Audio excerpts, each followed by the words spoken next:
So I'll go ahead and start this panel. I just want to thank you for coming this afternoon to Honoring God in Government, Answering the Call to Public Service. My name is Emily Crouch, and I'm the Program Director for Shared Justice at CPJ. And so I'll be moderating our conversation today. For those of you who don't know us, the Center for Public Justice is a Christian civic education and public policy organization, which is a fancy way to say Christian think tank. And we're based just outside of Washington, D.C., with a mission to equip citizens, develop leaders, and shape public policy.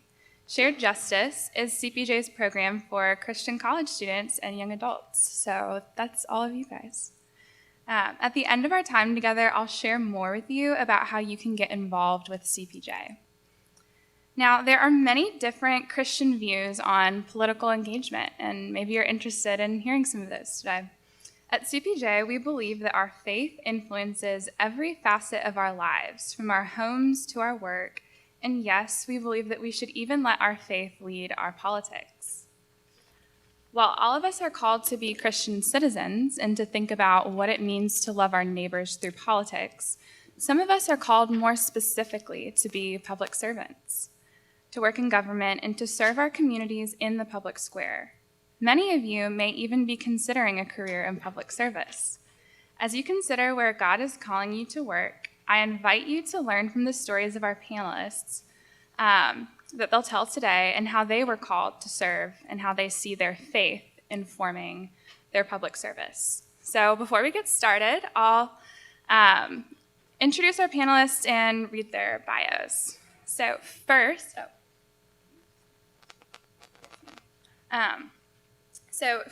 we have to my left Dr. Kenya Johns. And we have a little technical situation. That's okay. We'll run with it.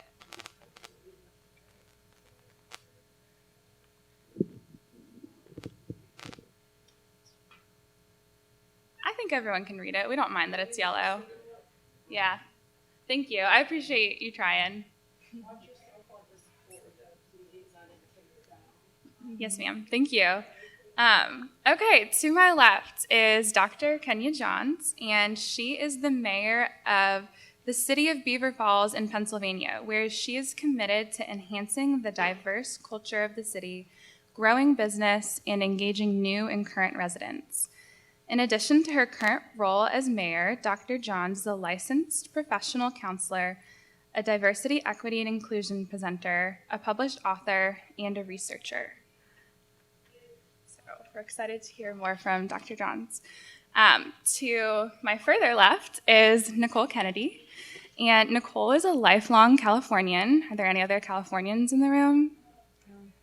Oh, two! All right, okay, great. With a passion for public service, philanthropy, and the written word. She works as a Deputy Attorney General in the Charitable Trusts section at the California Department of Justice. Prior to joining the Charitable Trusts section, Nicole worked as an Honors Deputy Attorney General in California DOJ's licensing section. Within the California DOJ, Nicole also assists with Attorney General Honors Program, as well as the Commission on Judicial Appointments, for which she received an Attorney General Award in 2023. Nicole attended law school at the University of California, Irvine, where she graduated with pro bono high honors.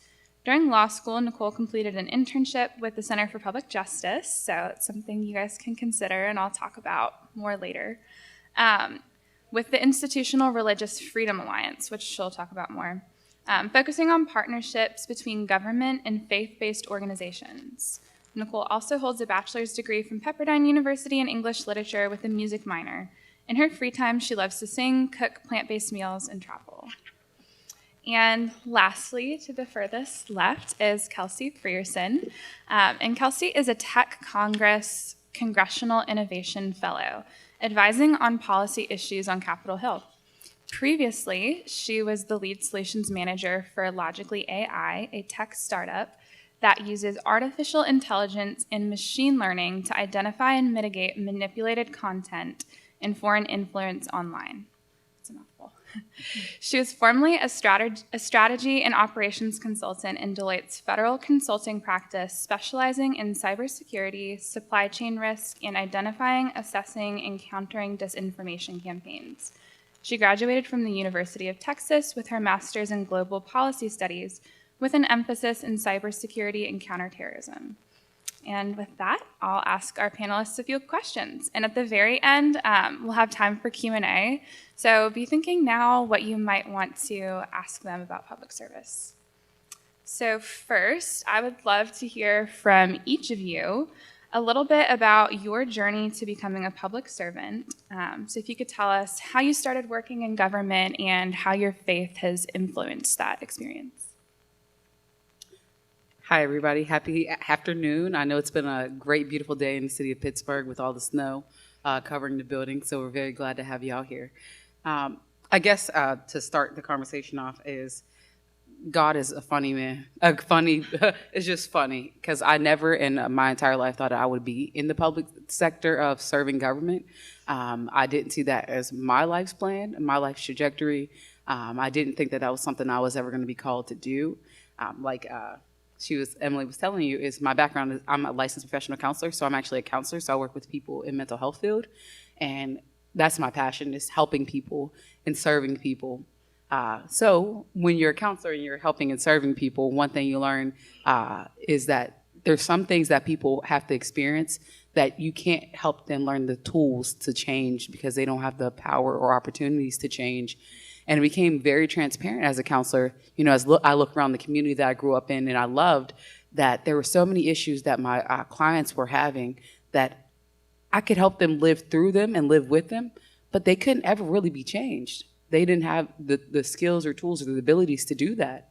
And so during that journey, I set out to help be an assistant.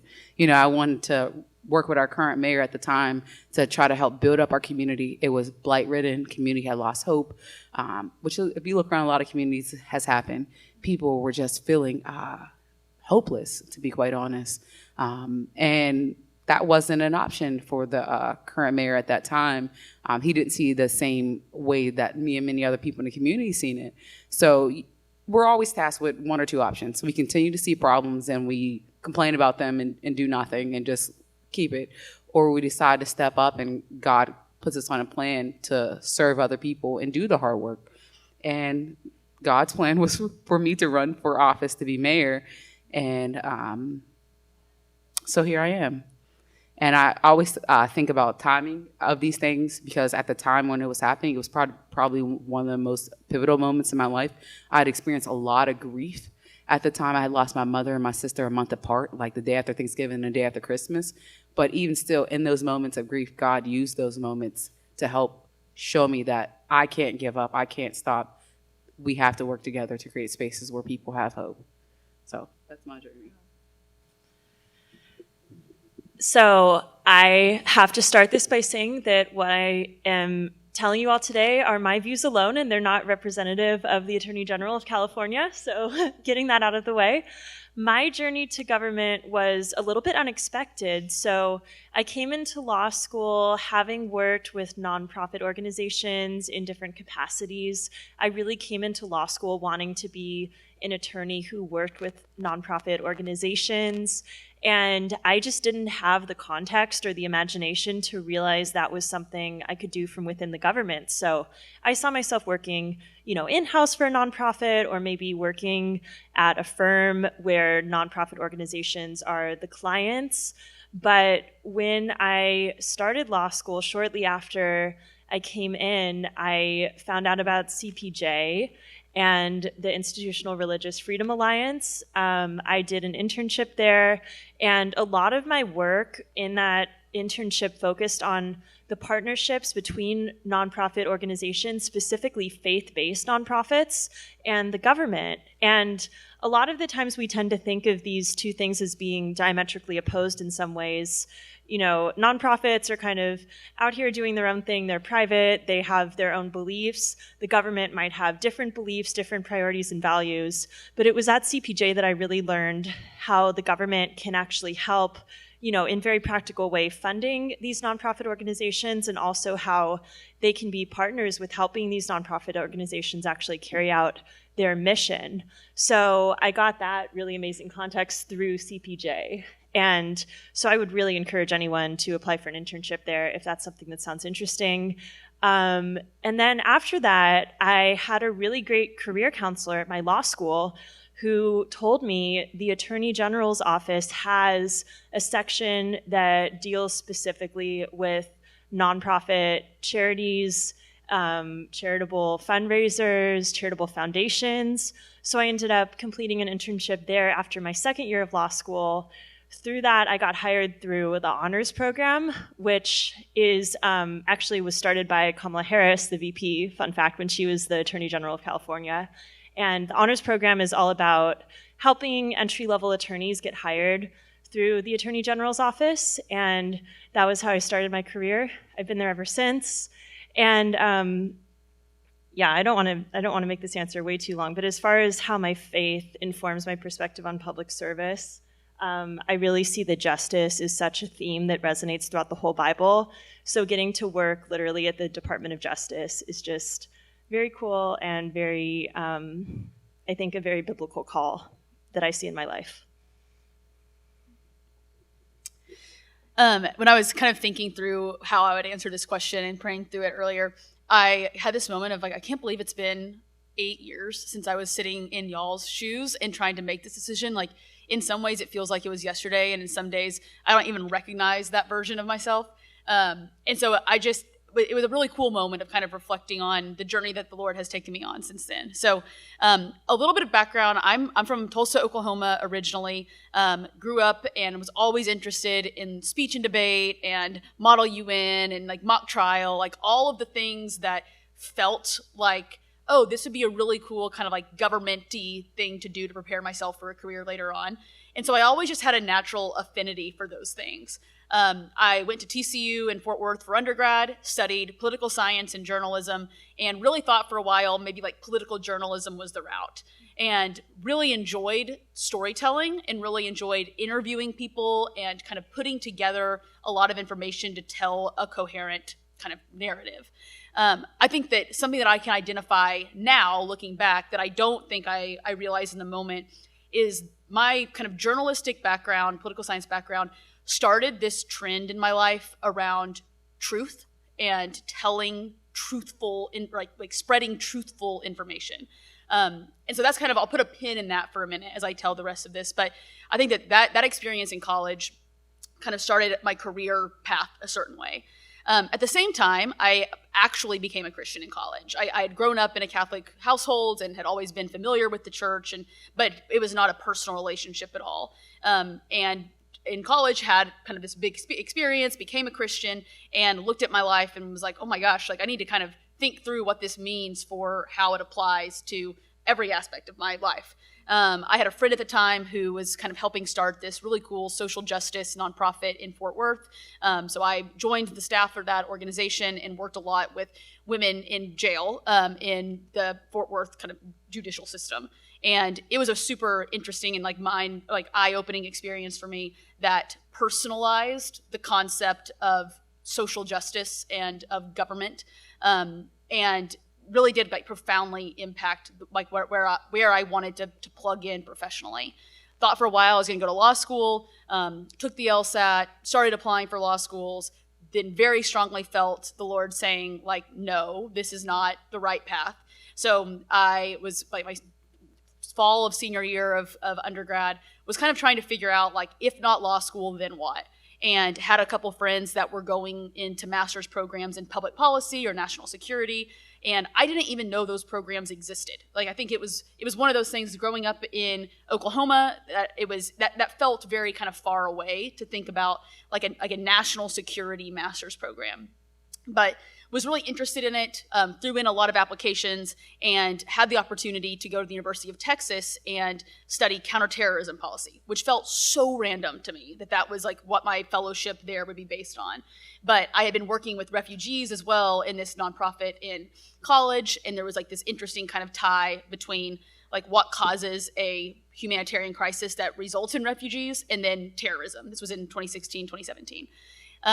So went to the University of Texas, did my master's in national security policy down there, and kind of knew that I would end up in the DC ecosystem, but didn't really know what path made a lot of sense. And I also I don't think I fully even knew what those paths were. Like, I think I continually was just like finding new opportunities and new career paths, and they all seemed really interesting to me. And so I ended up in DC interning for the summer in between undergrad and grad school and in grad school. And my goal, and this is I think just a piece of advice too, is I just went to like every event that I could find. Like, I would go to think tank lectures, I would go to conferences, I would go and just like ask random people to get coffee. And I learned so much from just talking to other people and hearing about their journeys as well. So kind of fast forward a little bit, I had applied for some jobs in the intelligence community that were going to take a long time to get a security clearance and all of that. And I also I needed a job after grad school and to like make money. And so I wasn't sure how long that process was going to take. And I went through the recruiting process with some of the consulting firms that had a practice in DC. So I landed at Deloitte Consulting, which was a really good experience. I learned a ton, but I think the most kind of pivotal point for me at Deloitte was in 2020, had the opportunity to work on a project around election security and looking for foreign influence in the 2020 US election, and spent a lot of time like reading online message boards and social media around just like the nastiness that was the 2020 election. And it was a really hard job, honestly. I think being in like the bowels of the internet and looking at all the kind of like conspiratorial content, whether it was from foreign sources or domestic sources, and then just seeing kind of the fallout of the 2020 election. And something that was really impactful is I saw like deliberate targeting of Christians online, like trying to convince Christians using like Christian language to feel certain ways about the election and about politics.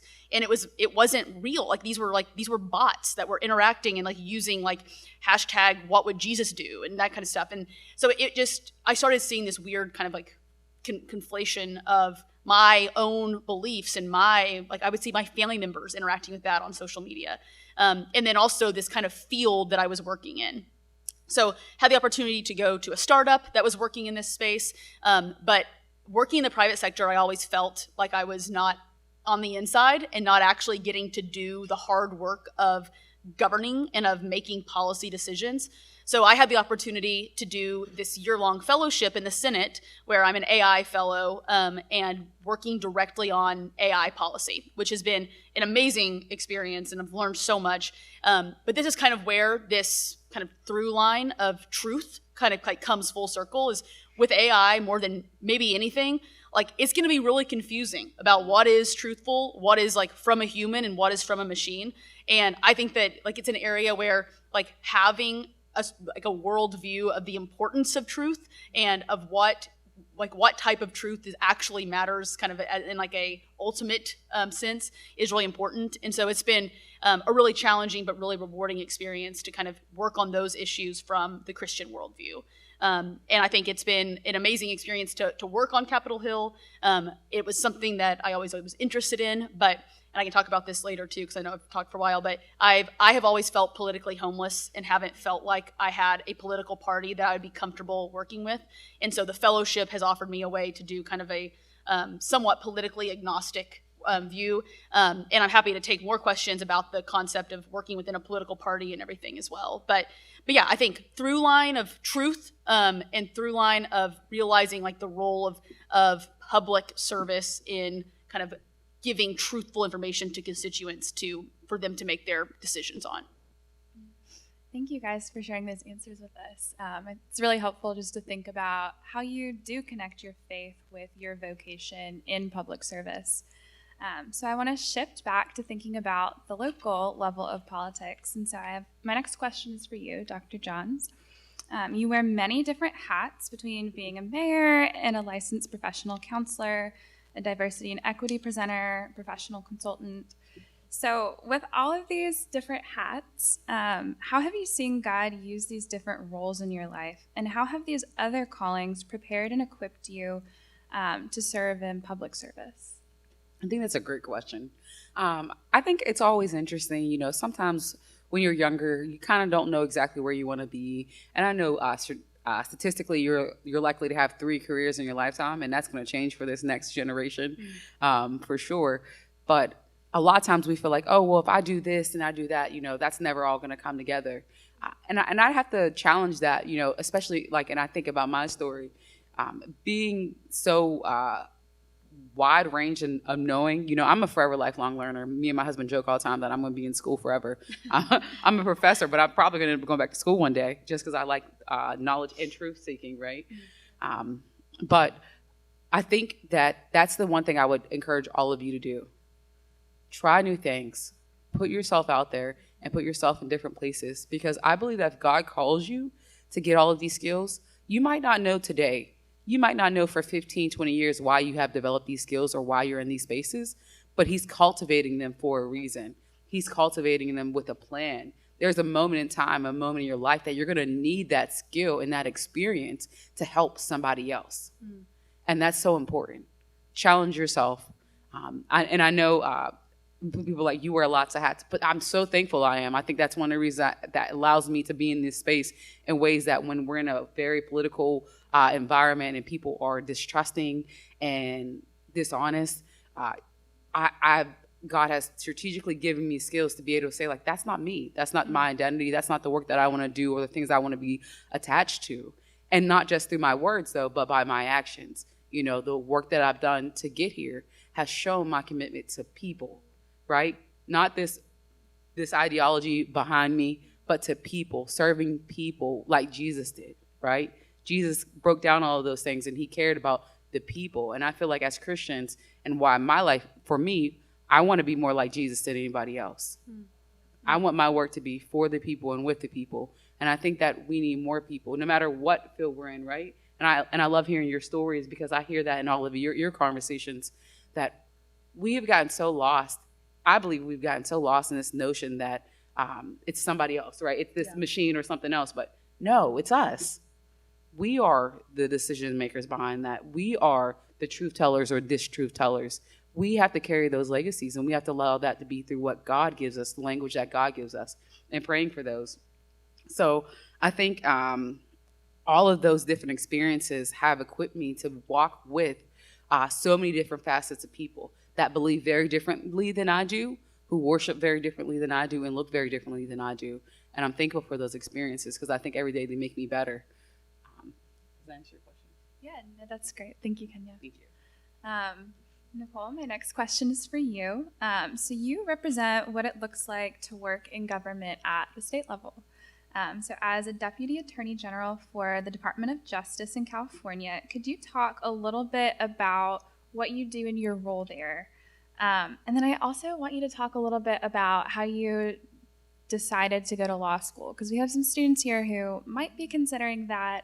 And I think it's definitely helpful to have all 3 of you on this panel getting degrees and being able to talk about how God has led you to that place of discernment to know to do that. So if you could talk a little bit about those 2 things. Yeah, absolutely. So as far as what I do for the state, so the Attorney General is the attorney for the state, essentially.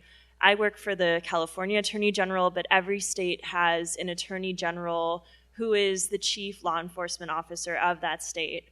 So within our office, we have environmental sections, we have criminal, we have civil, we have public rights, which is what I am part of. Public rights division, we essentially deal with everything that is civil law, so not criminal law. It's matters that are of concern to all Californians. So we have like a civil rights enforcement section within that. We have labor rights, we have employment, we have just all sorts of different areas. And what I do specifically is the charitable trust section. So I am a regulator of all of the charities, charitable activities, charitable funds that come through the state of California. And California has actually one of the highest concentrations of charities registered there, I think second only to the state of New York. So, and my geographic scope is all of Southern California, which I find this funny. If you're familiar with California at all, it's defined as, the bottom of California, like the Mexico border, all the way up to Fresno in the Central Valley. So it's a huge geographic range just as far as the places that we have cases in, and also in the type of work that we actually do. So on a day-to-day level, I could be in court in a lawsuit against a charity that's committed some sort of fraud or mismanagement. I could be advising on new policy regulations that our state is publishing and pushing forward, or I could be doing investigations. I do, similar to what Kelsey is saying, sometimes it's just like combing through the internet and seeing like Facebook pages of these charities and GoFundMe pages and seeing what they're actually doing. And I love the work I do. It's a dream job for me. And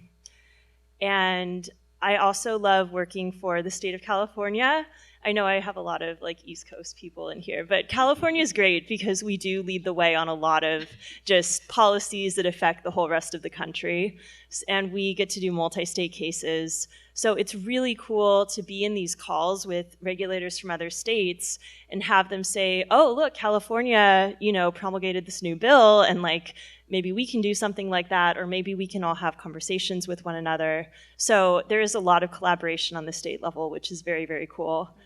The reason I came to law school was I honestly was a college student who did not know what to do with my life. I knew that I was leaning more towards the humanities side. Like, I have never been a STEM person. I've always been a reader and a writer, and so I was like, I can kind of narrow it down based on that. Like, I majored in English, and I thought about law school just because it was like, here's something I can do that's a real career path that can open a lot of doors.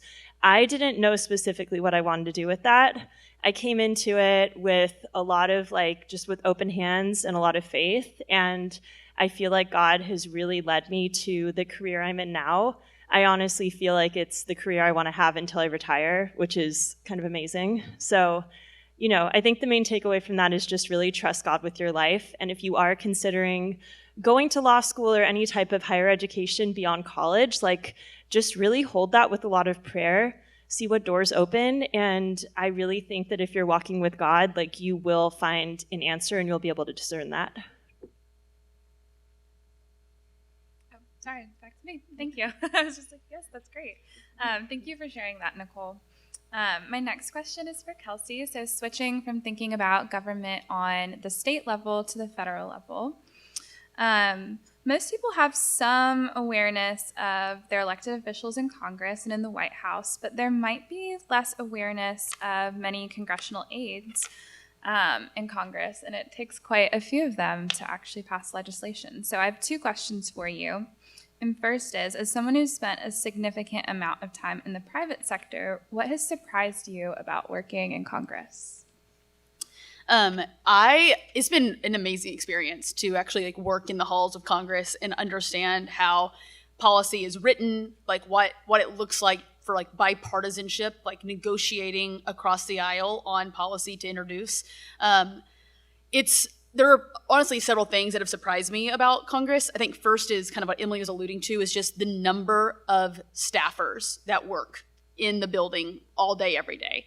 And I work for a Senate office. My office has 22 staffers that are handling everything from communications to constituent mail to the boss's schedule, to certain policy areas. So I handle all of our tech policy focused primarily on artificial intelligence.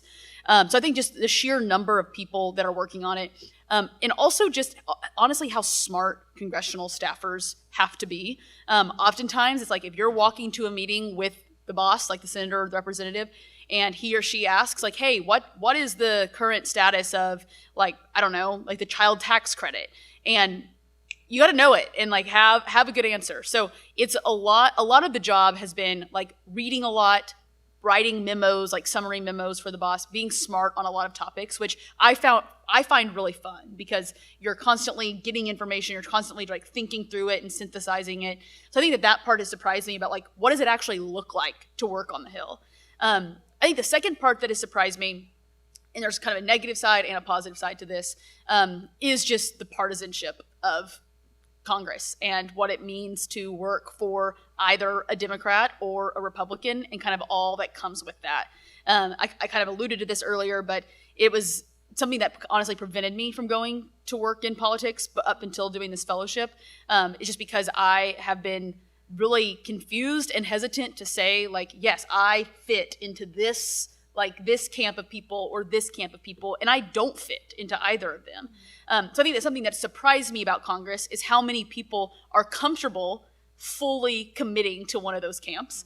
But then I think on the flip side of that, there are some like incredibly thoughtful Christians and not Christians that are really nuanced about a lot of these issues. And you just don't hear about that in the media, honestly. I think that for like journalists covering Capitol Hill, they're looking for the headline and for a story that gets views. You don't hear about the like hours and hours that like really like well-intentioned staffers sit around a table trying to figure out like, what would this do to certain groups of people in the population? Like if we pass this AI bill, how does it impact companies? How does it impact individuals using it? How does it impact education? Like there's a lot of nuance going on. So I think it's a kind of a two-pronged answer there of like the partisanship is something that I still really struggle with, and it's something that I am like currently in a lot of prayer in my own life about, like, do I stay in this? Do I stay in politics for the 2024 election, or do I need to like step out? So it's a very real thing, and I want to be very like blunt about that because I think it's okay to like try to figure that out. But then also like looking past the partisanship, how much like good substantive work is done every day. And I do have a follow-up. So I was hoping you'd also talk a little bit about what God has been teaching you about what it means to be a Christian and a public servant. Totally. I did have the pleasure of doing the Civitas program through CPJ last fall, which is this really cool fellowship program for Christian Hill staffers to kind of like examine some of like the big theological like underpinnings of what does it mean to be a Christian working in public life. And so we had these Thursday evening dinners and like lecture discussions and really great readings. And that was really impactful for me kind of thinking about this question of like, what does it mean for me to first be a Christian and second to be a public servant? And I have really tried to keep that order in the forefront of my mind. A couple of just like quick examples of where I feel this tension. One is just like the character of who you are in the workplace. I think that this is an area that I have felt a lot of conviction about in previous jobs and in this current job is like, do I look any different than my non-Christian coworkers in the way that I treat people, the way that I talk about people, the way that I approach my work? And I have really felt convicted and called to like a level of like excellence in how I conduct myself, like not just in the excellence of outcomes, but in every conversation that I have about like I have the opportunity right now to show this person, whether they are on like my team or the other team, like I can show them respect, dignity, kindness. Like I can show that I genuinely am interested in what they're saying. And it's sad that is different than what I think we see a lot of the time. So I think that being a Christian public servant, that has been something that has been very convicting for me, is the interaction there. And then second is just like really knowing scripture and like really understanding what God's heart is and what issues like we see Jesus caring about in the Bible, and that we see like a trend in how God has like shepherded his people for generations and generations. And I think trying to maintain like those priority issues and recognizing where there is like clear Christian teaching on issues, and then also realizing where there is like having like a theological kind of framework to view issues that may not, like artificial intelligence isn't talked about in the Bible, you know, but having like a theological framework about what does it mean to be a human is really helpful for like thinking through AI. So yeah, I would say character of how you behave in the workplace and knowing scripture. Awesome. Thank you for that answer. And then really quickly, the last question I want to ask, and then we'll open it up to you guys, is what advice do you have for college students who are considering a career in public service or who want to run for office someday? And Kenya, if you would speak specifically to the running for office, I'd love it if you'd share that piece. Absolutely. So I'll start the whole conversation out, which will be a baseline of it. I like to say that if you're looking to run for office or be in the public sector, I think you should go into every space knowing that Jesus washed feet. Mm. And that's big for me because people will talk to you, like if you do, say you run for office and things like that, everyone's going to throw all their ideas, all of their thoughts, and all their opinions at you, which is great. I think as learners, we should learn other ways of how people think and how people live and how other people see the world. But come back to that core that Jesus washed feet. Our goal in our space as Christians is to follow as Jesus did, which is to wash feet. So that means you work and you are a voice and you're an opportunity to break down barriers for people that have been less than, downtrodden, or considered as not of a value in our society. And you should hold firm to that. No matter what your background is, what your belief is, don't let any party, any person, or any group tell you that you should be moving differently. We should be washing feet. And as public servants, that's what we're called to do. We're called to serve the public, not have them serve us. And I would just remind you that when you go in these spaces, as public servants, to serve. So that means have a lot of time for your people, right? Engage with them. Don't just stay with the people that look like you or talk like you or agree with you. Talk to all the people because you represent all of them. Have a heart of understanding for, hey, I might not agree with you on this policy, but hey, I'm open to learning and understand how we can support you and be there for you. Be open, right? Know your scripture, know what is guiding you, but also you have to be willing to adjust. You have to be willing to know that you might not be right. You might have learned some things wrong and you need to unlearn them and relearn some new things. So go into that with an open heart, willingness to serve, willingness to allow the Holy Spirit to use you and move you in ways that you might not even be ready for, but still doing it because that's what God has called of you. So I think that's just really important. And I think another piece that I say to take away is when you're in school, sometimes you feel like, hey, I have to do something right. And I love hearing this. Just go out there. Just put yourself out there. Try new things. Fail, right? It's okay to fail. How many times in the Bible have we heard about people failing, right? We know about the apostles. Be okay to fail. Know that you're going to fail. It's not about failing. It's about how you recover.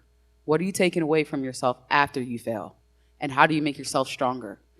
So that would be what I would share. That's great. Thank you. So I will answer the first part of the question with regards to anyone who's thinking of being a rank and file government worker in an agency, like something like what I do, which is just to go into that agency, try to get an internship, try to get hired for an entry-level position, just talk to people that work there.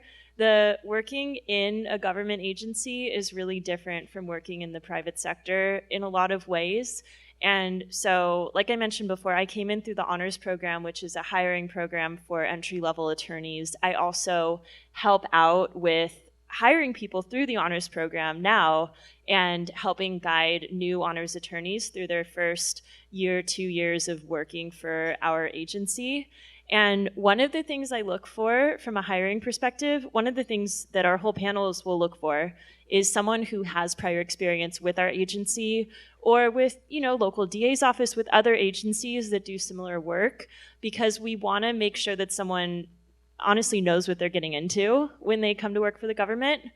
And, it's different. It's really a great field. It's rewarding. There's benefits to it. I would recommend it to anyone. And then I would like to also give some advice for anyone thinking of going to law school, if that's okay. Go for it. Yeah, do it.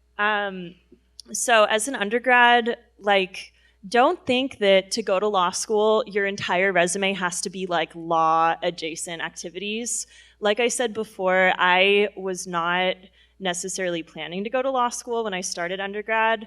So my experience was campus ministry, music stuff. It was really random, honestly, from a lot of, probably the standpoint of a law school admissions committee. But I was able to use those experiences to show, number one, that I'm a unique person with my own interests and passions, and also how those experiences make me a more capable, law student, future lawyer. And, for example, I've done the performing arts, I've done theater and music. That makes me more confident in public speaking. I am an English major. I know how to read, I know how to write, which is very helpful for law school, which is a lot of reading and writing. So don't be afraid to be whoever you are going into law school. And then just a couple more quick things, like you can have balance in law school if you treat it like a 9-to-5 job. It's a lot more strenuous than undergrad. You can't just go to class and barely study like I did and still get an A. It doesn't work that way. But you also don't have to be working 24/7. If you commit 9 to 5, 9 to 6, whatever, I'm going to be working on law school stuff, and then I'm going to go home and spend time with my family, you can do that. You can have balance in your life. You can have time for other things that make you happy and give balance to your life. The other thing is make sure that you're cultivating a good reputation among the people that you're in law school with. It's not like undergrad where, your friends might be from different majors, going into different fields. In law school, everybody around you is your professional network. For instance, I just recently had a case where the judicial law clerk ended up being one of my former classmates from law school. And I was up in front of this judge and I'm oh, I know you, hello. So really having a good reputation matters. That doesn't mean you have to be best friends with everybody, but holding yourself to a higher standard, as a Christian and just as a person who is responsible and kind, that makes a really big difference. And do as much pro bono volunteer work as possible. I'll put in a plug for my law school, UC Irvine, because we have a very good pro bono program, but just pro bono is just volunteering with different areas of the law. So do that as much as you can with as many different areas of the law as you can find that seem even remotely interesting to you. It can be a way to build your network and also, honestly, to eliminate areas that might not be of interest. And I would apply that same line of reasoning to your time as an undergrad as well. Do as much volunteering, just do, an internship at CPJ, intern at a government agency, and you will find your passion and your path. So if you're interested in applying to law school, find Nicole after this session and she'd be happy to talk to you about it. And lastly, Kelsey. Man, I don't have a ton left to say. These were, honestly, I loved these two answers because I feel like Kenya gave such a good shout out of the mindset to have going into public service. And I feel like Nicole had such good practical, here is a path forward. I'll kind of just give some thoughts on, from my perspective of working in the federal government, living in DC. I would say, number one, if you're going to go into public service, the political aspect of public service, specifically, be plugged into a local church community that you are getting fed from, fed and shepherded. You will be, I think, in a political role, you hear all the time, really salacious content. People are trying to convince you of things all the time. And I feel so grateful for my church that is a local DC church, that I know my pastor and he is shepherding the flock, as a DC flock. And that is transformational. So that's kind of a maybe not unconventional piece of advice here. But then more on a very practical kind of how to get into public service. It took me a long time. I ended up in the private sector. I wanted to go public sector, and the timing is hard. So be thoughtful about when you're applying for certain jobs. If you're applying for jobs that are going to require a security clearance process or a long hiring, just keep that in mind. So be probably more proactive than you even think you might need to be. And then if you're in a position where you are you have a job offer and you feel conflicted about it, and this has happened a couple of times to me about going to work for someone that I was I don't know. I don't know if I'm okay to hitch my wagon to that person, specifically working for an elected official. Listen to that. And I feel like the Lord is he's very kind in protecting us from things that are going to harm us later on down the road. So ask for discernment if you're kind of in this weighing period to take a job or not. And then finally, I will say this as someone who has changed jobs 3 times now, and my fellowship is up in June, so I'm gonna have to change jobs again. it is okay. We are like, I think that my parents always are like freaked out every time that I change jobs because they've had the same job forever. It is okay to change jobs and to try things, and to like, if something is not right, it is okay to leave. So be open to career change if that is where you feel like the Lord is leading you. Thank you, all of you. That's great advice. So now it's your turn to ask questions. All right, we already have 2 hands. That's great. Right up here up front, and then in the pink sweatshirt after.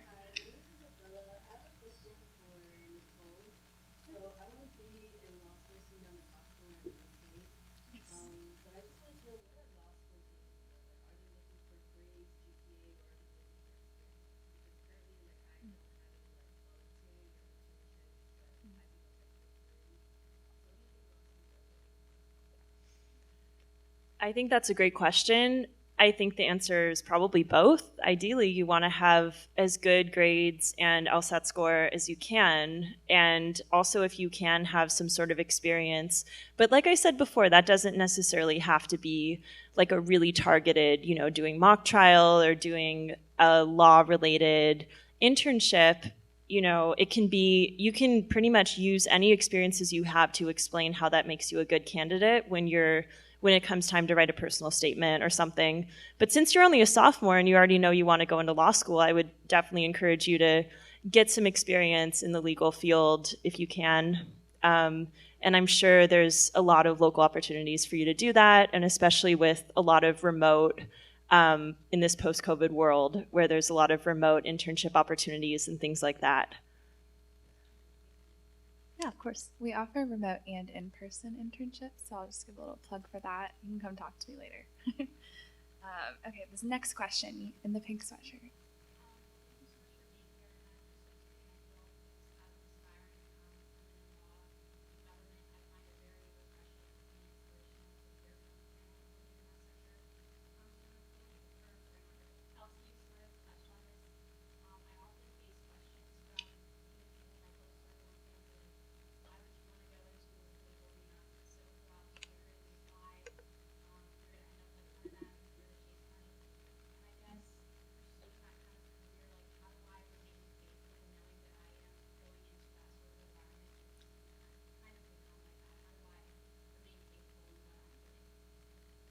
That's such a good question, and I feel that. Like that is the reaction I got from my family as well. So first, I would say, like, answer those questions with kindness. Like, I think I at first took those as like attacks on me from my family, and I would like argue with my family about like, it's not that corrupt, blah, blah, blah, and like try to prove them wrong.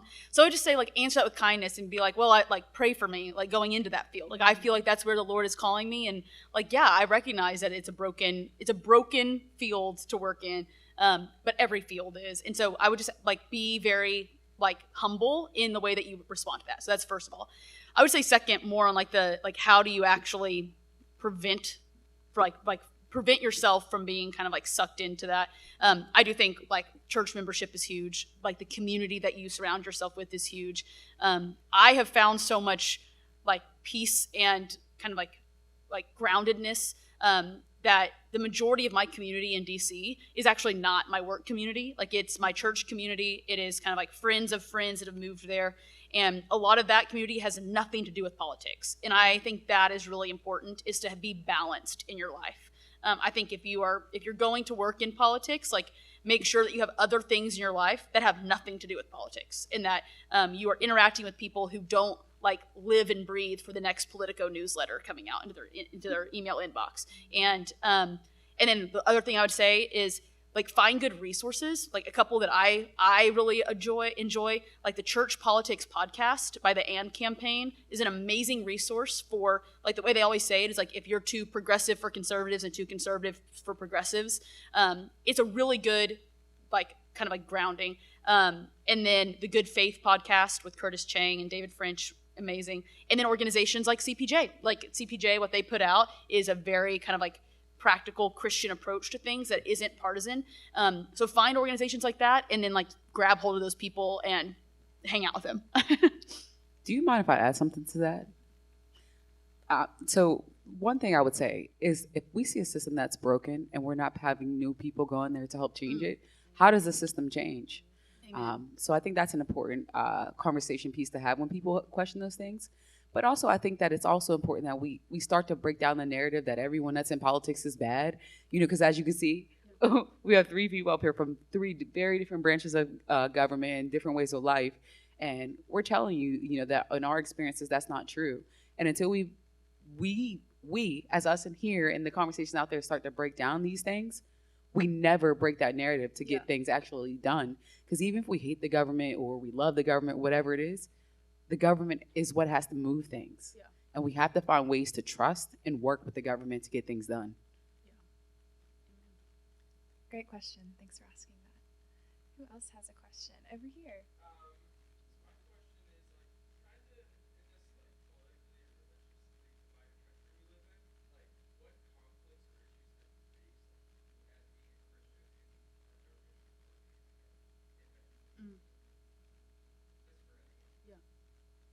Who wants to take that?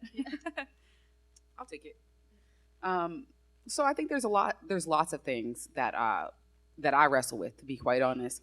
One of the things, and this is gonna be very controversial, and most of you probably want to agree with my stance on this, and I think that's totally okay.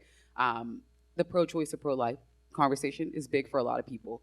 For me, I'm personally pro-choice, and for a lot of people, they're like, "Oh, I'm instantly cutting you off." And here's a thing for me that I think is super important. Working in this space, being in research and things like that, America is very advanced, and we have a lot of great things that we've been able to do. And I talked to you guys a little bit about this. Mm-hmm. But when it comes to the infant mortality rate and birthing rates for women, when it comes to giving birth, we're dying at exponential rates with like third-class countries. So we're not even creating a system or country or culture that is protecting women that are giving birth to children. So to ask them to make that decision and not have supports to take care of them, I think that's very disingenuous for us, and it's only adding to a problem. We also don't have good work time off for families. When we talk about the crisis that we have when it comes to childcare, most people that have young kids are struggling just to take care of their children, to pay for childcare. That's the basic thing. We don't have good policies when it comes to parental support. Imagine having kids and they get sick, which we know all kids get sick. I think it's like 160 days or something like that most kids will be sick throughout the year. You're not getting the support around that. And how do you balance that? And I think that until as a country we decide to stop talking about wanting to create a space for people to live their life, we'll continue to build this narrative. And I think that if we really created policies that impacted families and gave people an option and a choice, I think more people would choose the choice to be pro-life. For myself, I choose that. And I think if we continue to create a world and policies that create that opportunity for other people, I think they will too. But I think we have to have action beyond those words and not just do it just because it sounds good. I can add on as well. So it's interesting working for a state government that's a very progressive state, and I share so many of those values, environmental justice, so many of these things. And yet I see colleagues who are like-minded in a lot of ways, but have this really deep cynicism towards religion. And especially working in the charitable trust section, where we don't necessarily have as much oversight over religious groups because they have different exemptions than other 501c3 groups do. But I've heard statements from certain coworkers saying oh well, I just don't trust any religious group. It's not just Christianity. It's if they see a religious exempt group, they're okay, whatever. There's just more cynicism about it. So I think the biggest challenge, but also the biggest opportunity, is getting to go in there and just be who I am, be myself, be a Christian and unashamed of that, and being no, I actually believe that these groups are serving a really important role, and they just need to be every system needs to be regulated. Every system needs boundaries within which they can flourish, because they have guidelines and there's regulation in the system. But being someone who's in there saying these groups are not automatically all bad and they're doing a lot of good, I see that as really a ministry that I get to do every day at work. I'll add on to that just because I love both of these answers so much, and it's interesting kind of hearing kind of like from a democratic state, like the perspective of being a Christian working in a democratic government. I work in a Republican office right now in the Senate, and so I'll kind of give the other side of that. Is I think it's taken for granted, I think, in a lot of circles that Republican equals Christian, and I think that is a really dangerous equation to have.